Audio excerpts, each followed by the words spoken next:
It's Resurrection Sunday. We just wanted to take this opportunity to share a little bit of our story, and it will hopefully make sense as it goes along as to why we're telling it today. But we've been married in June will be 7 years, which is a really, really good start for us.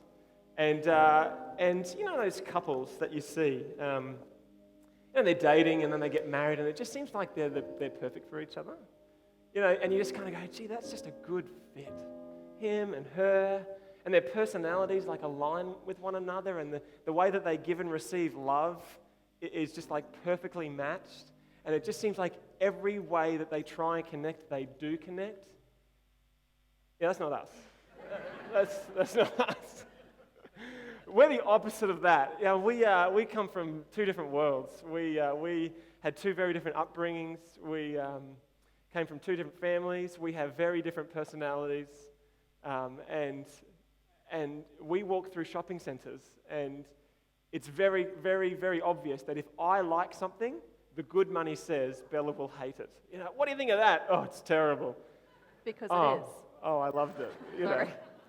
And anyway, that's us. And because of that, if we're to be really honest, the first 5 years of our marriage was really, really tough. First year especially, and then the first 5 years, we just had to work. We had to work really, really hard. It was painful. It wasn't easy. And time again, we would just ask ourselves the question, you know, what are we doing wrong? Marriage is meant to be better than this. It's meant to be lovely and happy. And we just weren't like that. We fought about everything. We fought about money. We fought about sex. We fought about our time, our future, about our families, about values.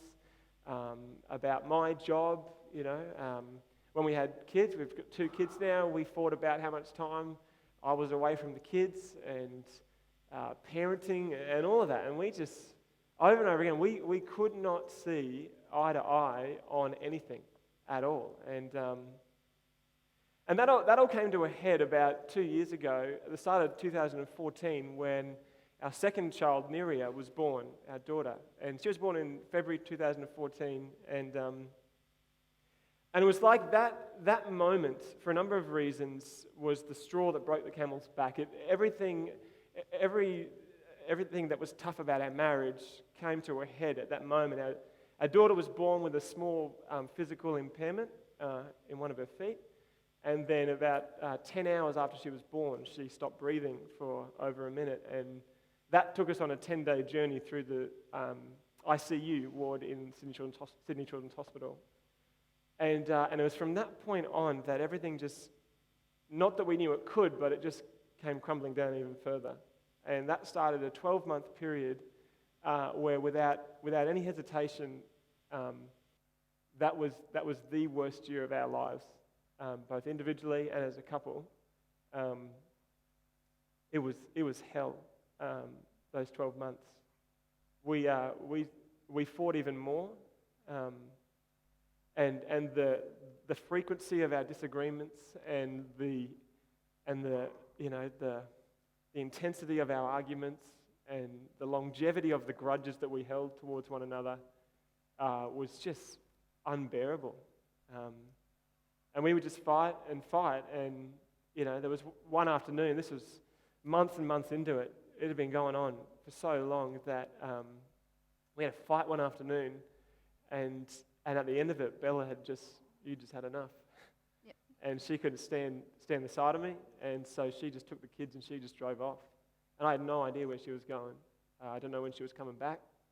And I just sat on the couch going, we didn't train for this. Like, we didn't plan for this. Like, who trains you to sit on the couch as a husband, not knowing where your family is because you've driven them away? And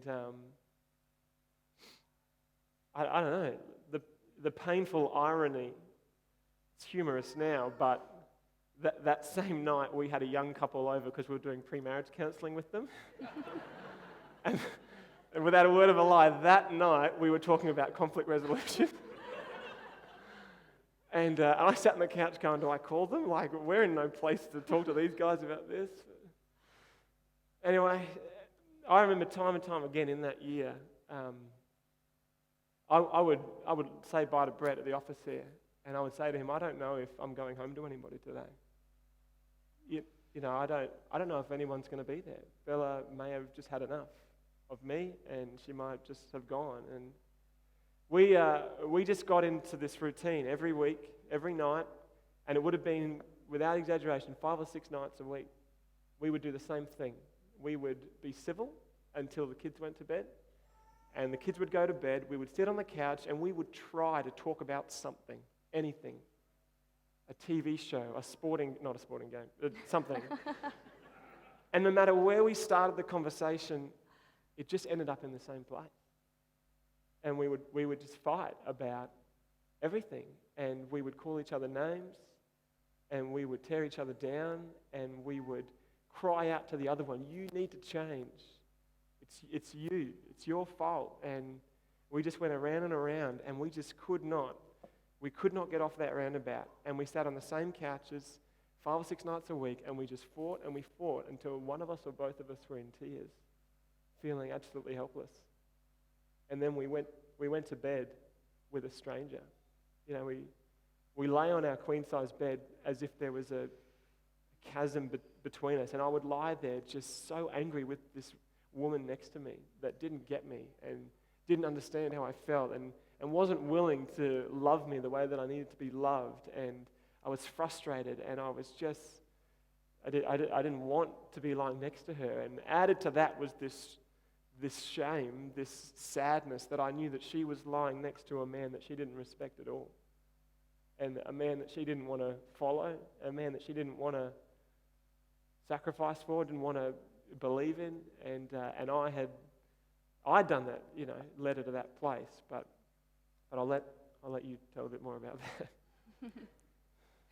that. So I absolutely hated when our kids went to bed. I mean, the chaosness of being a stay-at-home mum with 2 small kids is full on. I mean, I'm here today with chocolate all down the side of my shirt because that's just part of being a mum.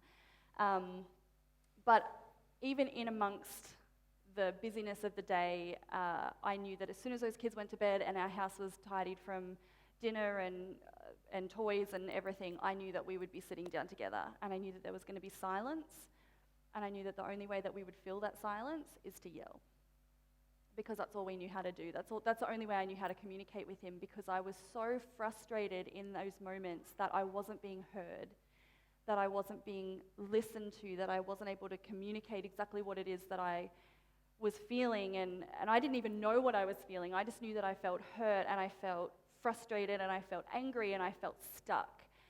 It didn't matter what I wanted. It didn't matter, well, that's how I felt. It didn't matter to Luke that what I wanted or what I thought was best for our family or for our future.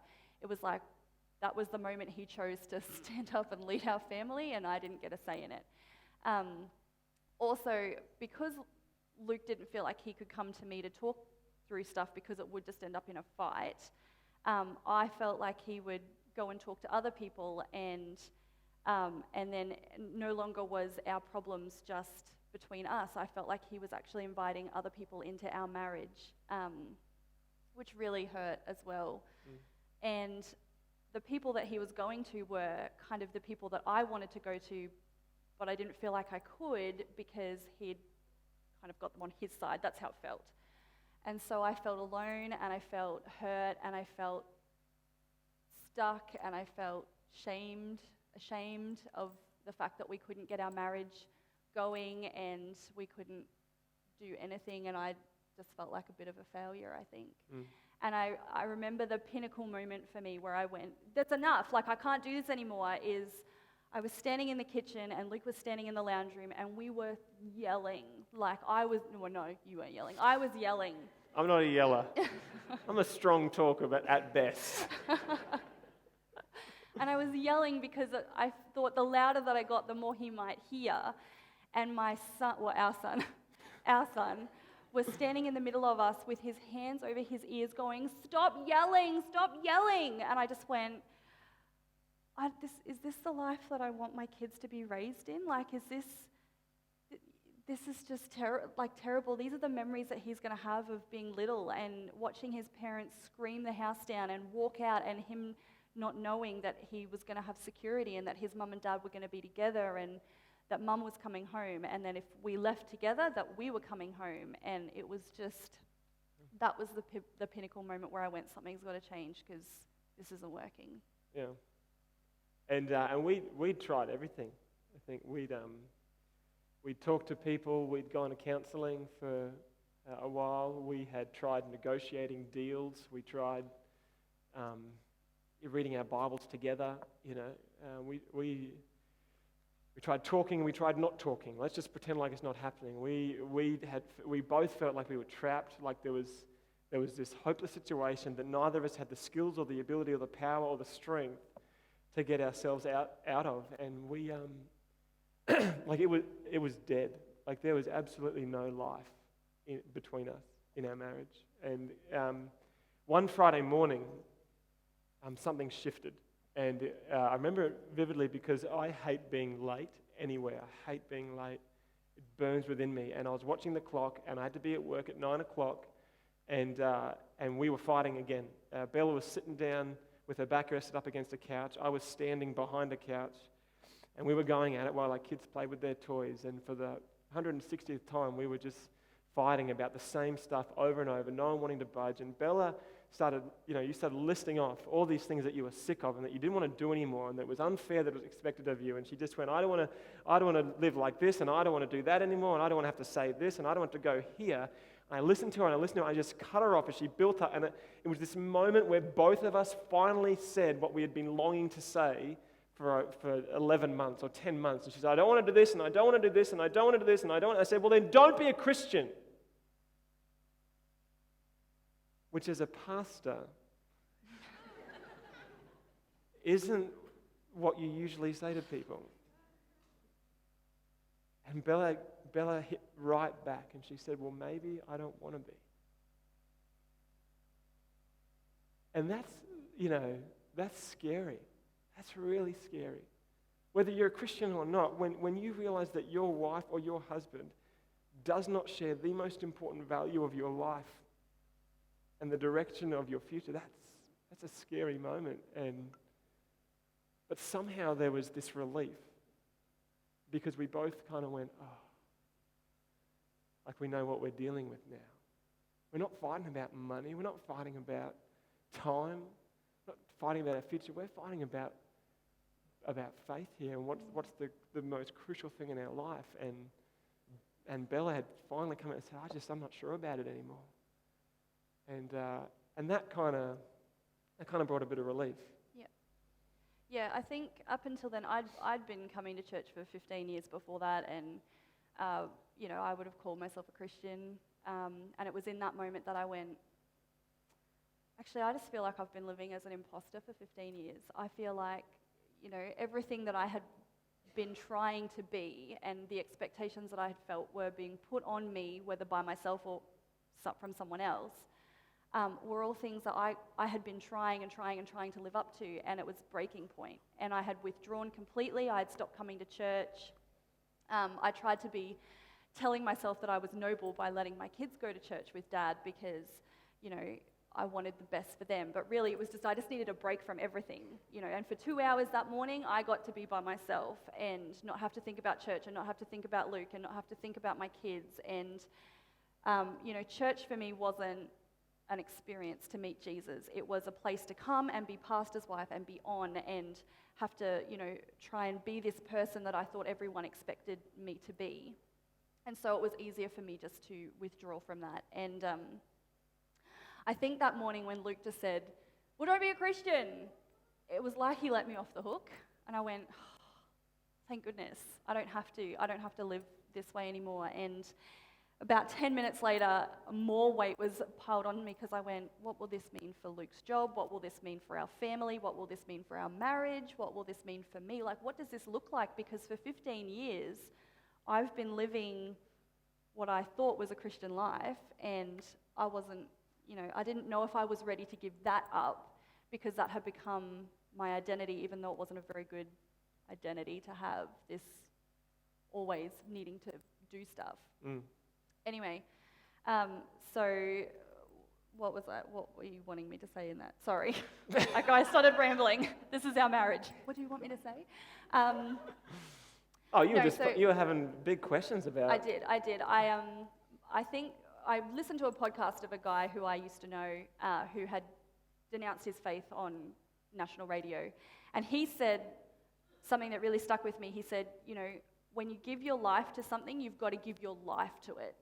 And he went, I wasn't ready to do that, and I didn't believe that I had given my life to Jesus. And I went, well, am I ready to give my whole life to this? Like, what does that even look like? Because I can't go back to what I was doing, because that was terrible, and that was like hell on earth. But is this something that I actually want to release control of and let Jesus kind of permeate every area of my life? Because I didn't know what that actually looked like. Yeah. So a year before that, Luke had booked me into a women's conference called Colour through Hillsong Church, and it was coming up, and I didn't want to go. The only reason I wanted to go was because I got a hotel room to myself for 2 nights, and I could just have some time out and not have to think about anything. And the day of Colour, I rang Luke 2 hours before he was to take me, and I went, you need to get your deposit back because I'm not going. I just can't go. The kids are sick. I feel like I can't leave them. I don't know who's going to look after them. Like, I had every excuse in the book. Not going to Colour. And I got that call, and I hung up the phone, took 8 steps into Brett's office, and he says, Luca, your face was white. You had, because I was just, Bretto, she's not going. He just stood there and he prayed, Yep. And it was awful. And then Luke started negotiating with me. What if, on the way there, if at any point you decide you don't want to go, we'll just turn around? And I was like, oh, for crying out loud, okay, I'm not going to get into a fight about this, we're just going to go. And so I went, like kicking and screaming, I went to Colour, and it was an interesting weekend. The very first session of the first night, I stood in a place it was this arena that I had stood in 10 years before at Colour Conference, and had promised all of this stuff to God, and I stood there on that night and I went, God, I failed you. I have completely failed you in everything that I said I would do for you. I'm not living the way that you have asked. My marriage is a mess. I'm the worst mother in the world. Like, just everything was just heaped on top of me. And Bobby Houston spoke that first night, and she was talking about how, when Satan stands here and we stand here, Jesus stands in the middle. And he actually, like, if Satan wants to get to us, he needs to get through Jesus. And I went, no, because I feel like Jesus has just stepped aside and gone, have your way, Satan, go for it. Because I was on the ground, bruised and battered. And it wasn't until later that I actually realized that I had pushed Jesus out of the way and went, I got this.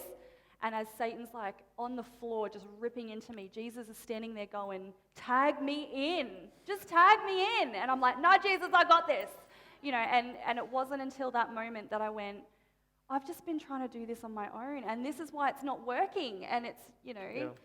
And then as the weekend went on, there were quite a few little pivotal moment things that Jesus kind of pointed out to me. One was that you don't need to clean yourself up to come to the Father. You just come as you are.